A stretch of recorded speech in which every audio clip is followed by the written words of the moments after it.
Hello po sa inyong lahat mga ka-crypto. Ako po si Pinoy Crypto Trader at sa video na ito ay atin po pag-uusapan ang aking technical analysis dito po kay Pepe ngayon pong May 5 taong 2024.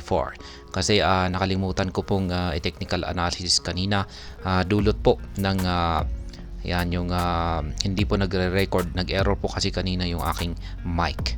Kaya ayan, nakikita po natin dito ay ang daily chart time frame tong si Pepe at siya po ay umangat kahapon at nabasag po niya yung resistance line. Dating resistance line na 50 digits 846 kung saan ay ngayon po ay nagsisilbi po ito ngayong support line at pinipigilan po niya ngayon ang pagbagsak nitong si Pepe. Ayan yung kanyang pagbagsak dito sa ilalim nito. Kaya ayan, meron po itong malaking kaugnayan sa ating analysis dito mamaya. Pero bago po tayo magpatuloy ay nais ko lamang po munang bigyang linaw ang aking disclaimer kung saan ang nilalaman po ng video na ito ay hindi po ito isang financial advice. For education and information purposes lamang po ang layunin nito. Maliban po dito ay nais ko na rin pong magbigay babala na wala pong kahit anumang group chat ang Pinoy Crypto Trader. Yan, check po muna natin ang performance nitong si Pepe. Yan, nakabalik na po siya sa pagiging top 3 ng yan, by most valuable na meme coin. Ayan. Nasa itaas lamang po niya ngayon itong si Shiba Inu at ang kanyang nasa ibaba naman ay si Dog Beef Hat.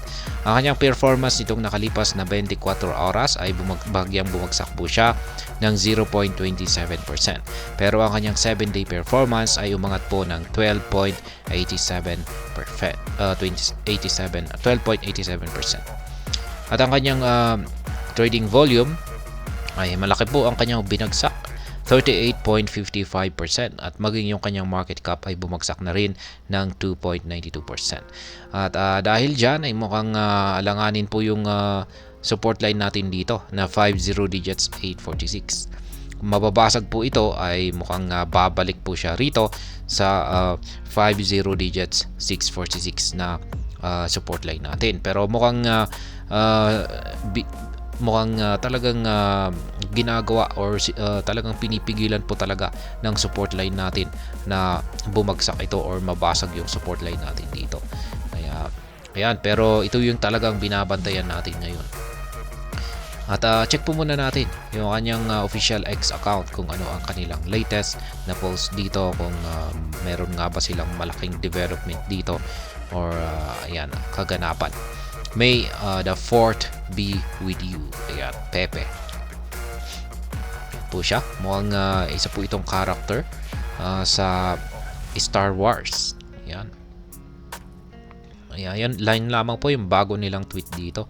Mukhang wala pong gaanong event or development ang kanilang inilalabas na update. Kaya ayan, balikan na po natin ang pagti-technical analysis dito kay Pepe. At nitong mga nakalipas po kasi na araw ay meron po siyang falling wedge pattern dito or bullish flag pattern. At yan po yung inaabangan natin, yung magkakaroon po siya ng breakout dito sa upper portion. At kung nagkaroon po ito ng breakout ay ang ating price target ay aakyatin niya ang yan. Ito po yung pinakamataas na price target natin kung saan ay ang 40 digits 1085. Yan po ang ultimate price target natin. Ngunit nung nagkaroon po siya ng breakout dito ay siya muna ay nagkaroon ng retest dito sa upper portion ng ating bullish flag pattern na ito. At mukhang natapos na yung kanyang retest nitong mga April 30 hanggang May 1, ayan, at nag-umpisa na po siyang umangat. At mukhang dahil dyan, ayan, nagkaroon siya ng retest, ay mukhang magpapatuloy na po siya sa kanyang pag-angat para akyatin yung ating pinaka price target dito. Kaya ayan. At ngayon ay pwede po tayo mag-take profit ngayon dito. Kaya ako po ay nakapag-take profit dito. Nag-decide po ako na mag-take profit dito. Ayan, kanina lamang po yan. Check natin yan. Ayan, nag-take profit po ako dito. Ayan, noong kahapon po. Ayan, nung tumama po siya rito. Ayan, palitan natin ng kulay. Ayan. Yan po yung aking take profit. At galing po yan dito sa nabili ko rito nung bumagpasak po si Pepe nitong April 13 sa presyong 50 digits for 39. Kaya ayan, inaasahan ko na bibili po ulit ako rito, pero ayan, hindi po siya ayan, hindi po siya bumagsak dito. Ayan, hindi nagkaroon po siya ng rejection dito. Kaya ayan, malinaw po na retest yan. Kaya mukhang magpapatuloy na po siya sa kanyang pag-angat sa presyo papunta sa ating pinaka price target dito na 40 digits 1085. At ngayon, yung ating dalawang indicators naman po dito ay napaka-bullish naman po, katulad po ng ating Halswitch indicator. Green na green, bullish po yung ating signal dito. At maging yung ating Halswitch indicator dito ay kulay blue at lumalaki pa yung mga sukat niya. Ibig sabihin ay bullish na bullish yung signal natin. Kaya magkatugma po yung dalawang indicators natin na bullish, kaya malakas po ang bullish pressure natin or ang buyer or yung mga buyers. Yan, yung buying pressure. Ayan.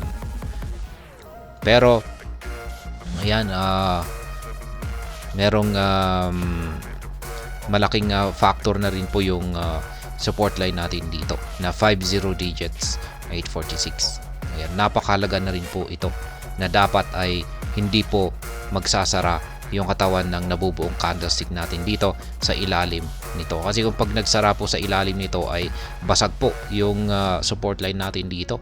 At posibleng mauwi po ito sa pagko-consolidate na lamang dito sa ilalim. Or posibleng, gaya ng aking sinabi kanina, ay posibleng babagsak siya. Kaya kailangan po talaga na yung kasalukuyang candlestick natin dito ay magsara dito sa ibabaw ng support line natin dito, or ito ay tatalbog siya. Yan, magkakaroon ng rejection para magpatuloy po siya sa kanyang pag-angat. Pero yan, yung parang nagbibigay naman po sa atin ng kumpiyansa rito ay syempre yung ating dalawang indicators dito na Halswitch indicator at QQE mode indicator na napaka-bullish yung kanilang ipinapakita na signal. Kaya mukhang mas mataas po pa rin ang posibilidad na magpapatuloy itong si Pepe sa mga susunod, magpapatuloy sa kanyang pag-angat sa mga susunod na araw. Kaya ayan, ngayon ay meron po tayong nabuo rito na isang support line po pala dito sa kanyang ilalim. Yan, isa pong trend support line, kaya i-connecta po natin yan dito po yan.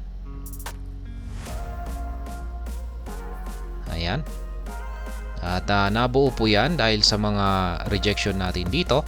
Unang rejection po natin yan at pangalawang rejection po natin dito. Kaya posible po siyang bumagsak dito. Ayan. Kung mababasag po talaga yung support line natin dito. Posibleng babagsak po siya rito at dito na rin siya posibleng makaka-recover. Ayan, bago po siya magpatuloy sa kanyang pag-akyat.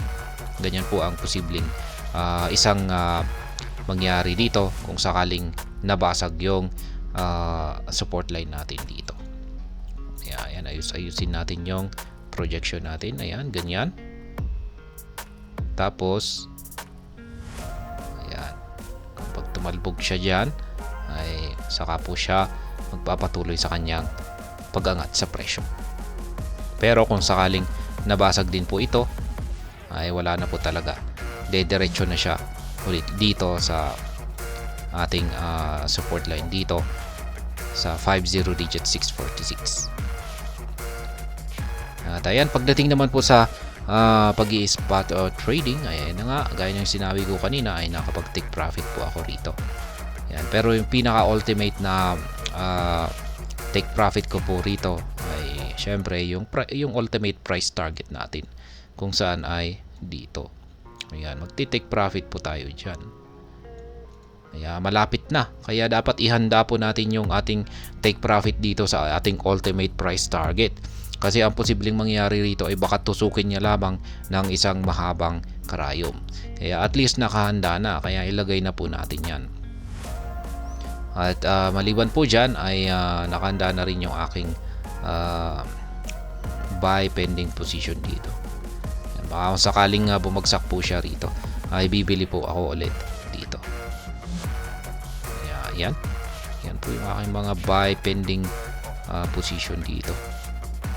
May nakaabang dito na dalawa at saka isa dito sa aking take profit ko po rito sa pinakataas. At yan po ang aking technical analysis update sa araw na ito dito po kay Pepe.